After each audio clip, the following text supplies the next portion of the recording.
Finally নাতির হলুদ অনুষ্ঠান শেষ করে এখন আমরা বউ আনার জন্য রেডি হচ্ছিলাম।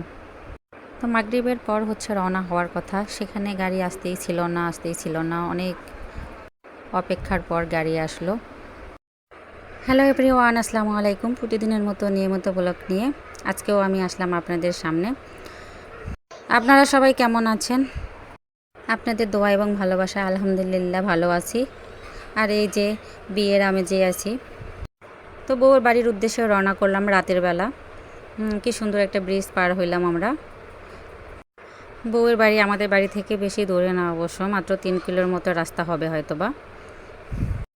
তো গাড়িতে বসেই আমরা আসলে সবাই অনেক মজা করতেছিলাম বাচ্চারা মিলে।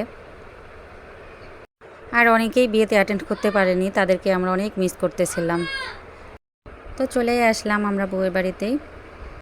তো কনে পক্ষের লোক আমাদেরকে রিসিভ করার জন্য যে রাস্তার পাশে দাঁড়িয়েছিল।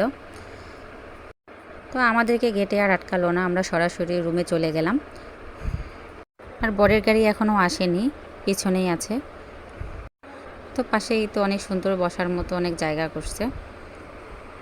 পরিবেশটা ভালোই ছিল, খোলামেলা। কয়েকজন আমরা এই তো রুমেই বসলাম। আর বাকি যারা, তারা আসলে অনেক গরম ছিল, তো যে খাওয়ার জন্য যেখানে ব্যবস্থা করছে ওখানে গিয়ে বাকিরা বসে পড়লো। যেহেতু রাত হয়ে গেছে, তো দোয়া করে নিলাম। আমরা মিষ্টি খাচ্ছিলাম। বিয়ে পড়ানোর পর যেই মিষ্টিটা, আসলে আমরা যাওয়ার পরেই বিয়ে পড়িয়ে দিয়েছে। আমি গিয়ে তো বউকে খুঁজছিলাম সাজানোর জন্য। বউকে আগে থেকে সাজিয়ে রাখেনি, পরে আমি নিজেই একটু হালকা পাতলা করে সাজিয়ে নিলাম। আমি আবার তত ভালো করে সাজাতে পারি না। আর আমার ছোট দেবর এই তো বউকে নিয়ে ফাজলামো করতেছিল। আমার জায়েরা ননদরা ওরা আগেই আমাকে রেখে খেয়ে ফেলেছে, আর আমি এদিকে বউকে সাজানো নিয়ে ব্যস্ত ছিলাম। তো বউকে রেডি করে নিয়ে পরে আমরা এই তো খেতে গেলাম টেবিলে। তো সবাই ছবি উঠাচ্ছিল, ভিডিও করতেছিল, এর ফাঁকে ফাঁকে তো আমিও ভিডিও করে নিলাম।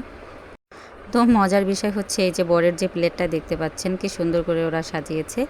কিন্তু একটা নতুন জিনিস দেখলাম। এর আগে আমি অনেক বিয়ে বাড়িতে গেছি, অনেক বিয়ে বরের প্লেটে খেয়েছি, বাট এরকম প্লেট আমি একটু অবাকই হইলাম। এই যে দেখেন, প্লেটের মাঝখানে একটি গ্লাস বসিয়ে দিয়েছে, গ্লাসের ভিতরে কিন্তু পানি।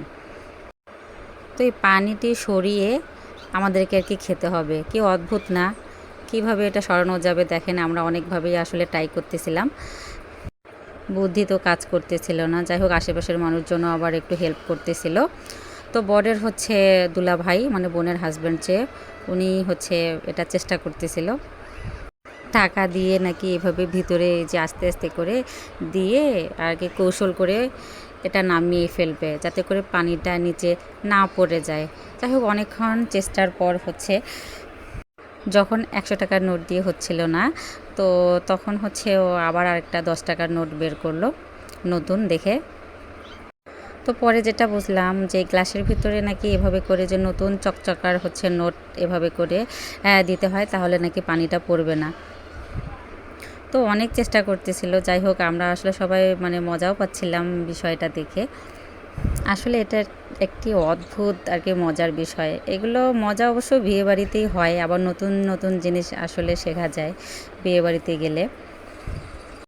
আসলে বিয়েবাড়িতে কমন জিনিসটা যে বর বউয়ের কবুল বলাটা, তাছাড়া বাদ বাকি যা আনুষ্ঠানিক আয়োজন যার যার মতো করে আর কি সে করে, যার যেমন অবস্থা সে সেরকমভাবেই আর কি আয়োজন করে। তো যাই হোক, আমাদের এই ছোটোখাটো আর কি আয়োজন করেছে কনে পক্ষের লোক। তো শেষমেশ গ্লাসটা উঠাইতেও সক্ষম হলো, কিন্তু কিছু পানি ভাতের মধ্যে পড়ে গিয়েছিল। তো ভাতগুলো পরবর্তীতে অবশ্য ওনারা চেঞ্জ করে দিল। তো পরে তো আমরা খাওয়া শুরু করে দিলাম। তো খাওয়া শেষে আমরা বিদায় নিয়ে নিলাম। তো আমার ভিডিওটি আজকে এ পর্যন্তই। আপনাদের কেমন লাগলো একটু লাইক কমেন্টস করে সবাই জানাবেন প্লিজ। তো রাতের অন্ধকারে ভিডিওটি করা, কারেন্টেরও প্রবলেম ছিল। সবাইকে ধন্যবাদ। আল্লাহ হাফেজ।